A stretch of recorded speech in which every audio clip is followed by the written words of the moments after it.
everybody. We are back to our real-world effectiveness lecture, and today we will present lecture number 2, and the title of lecture number 2 is Different Definitions of Real-World Conditions. And you can imagine that this is quite a problematic title, because when different people are using different definitions for real-world conditions, then we might have a problem in communication.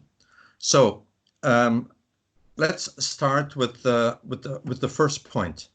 When we describe what happens under real-world conditions, then you may end up with a list of 10 different items. And in this slide, I described all these 10 items. Please read it carefully, and you will recognize that there are 2 items which are marked by a different color in the letters.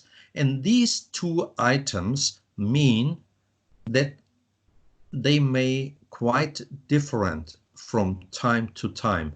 So I'm focusing on the doctor listens to the patient, which may be different from doctor to doctor, as well as the doctor makes a final diagnosis.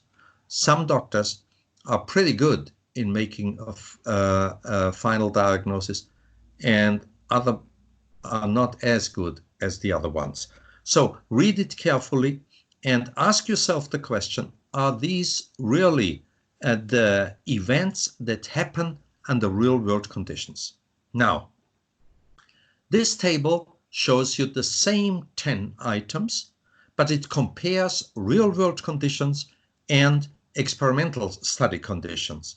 And you will recognize immediately that most of these conditions are absolutely identical under real-world conditions and under experimental study conditions. But there is one difference, and this is the interesting point.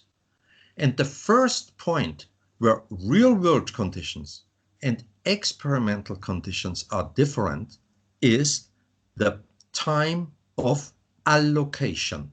When the allocation is made, the doctor does it or makes the allocation under real-world conditions, while the investigator is responsible for the allocation under experimental study conditions. So this is expressed in this slide here, where we point out that the allocation is the first step that is different between real-world conditions and experimental study conditions. And we added also the references so that you can find the appropriate literature where this important statement is documented. Now, in addition to these criteria, to these 10 criteria, there are 7 criteria which have to be met under experimental study conditions, but never under real-world conditions, except the criterion which does not have a number, and this is the patient has to meet the defined inclusion criteria. This item exists under both conditions, real-world conditions and experimental study conditions, but the other 7 criteria exist only under experimental study conditions. Now, a very important point you should remember is the inclusion and exclusion criteria. We are used to define inclusion and exclusion criteria. This is true only for experimental study conditions. Please remember, under real-world conditions, exclusion criteria do not exist, because under real-world conditions, any patient who asks a doctor for help has the right to get help. So all these patients have to be included in a pragmatic trial under real-world conditions. So the rule is experimental conditions do not exist under real-world conditions. Next slide is, however, there are different opinions. Not all researchers agree with the rule described by Schwartz and Leloch and Grimes and Schultz and Thiese. And there are two examples. One example which demonstrates this difference is the Consort Statement 2008. And the second statement, which represents a different opinion, is a paper published in New England Journal of Medicine in the year 2016. And this paper was signed by 15 representatives of the FDA. So let's go to the Consort Statement. The authors of the Consort Statement renamed pragmatic trial into pragmatic randomized trial.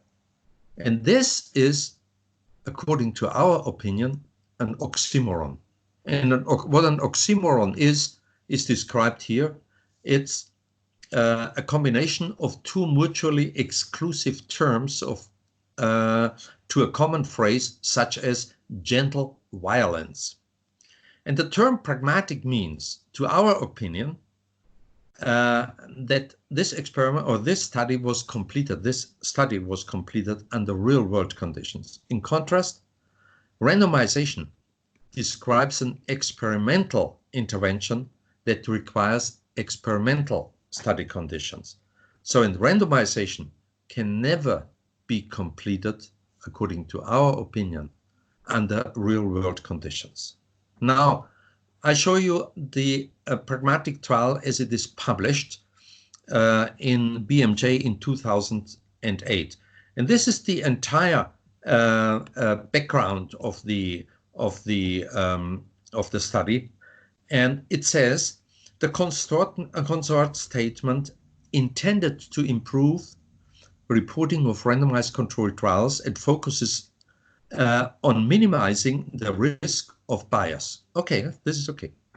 The applicability of trials results, generalizability or external validity is also important, particularly for pragmatic trials.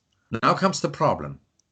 A pragmatic trial, a term first used in 1967, which is correct, by Schwartz and Leloch, can be broadly defined as randomized controlled trial. And this is not really clear. We have to discuss this, whose purpose is to inform discussions about practice. So, you know, this is the yellow sentence is the problematic piece or the problematic term of the entire 2008 Consort Statement. And we will discuss this quite a bit or in more detail in our next session. So the conclusion for today is we strongly suggest to reconsider the message of the Consort Statement 2008 because fatal consequences may be derived for further research conditions such as the differentiation of experimental clinical research and observational health services research. According to our opinion, experimental clinical research can demonstrate the proof of principle, but not more.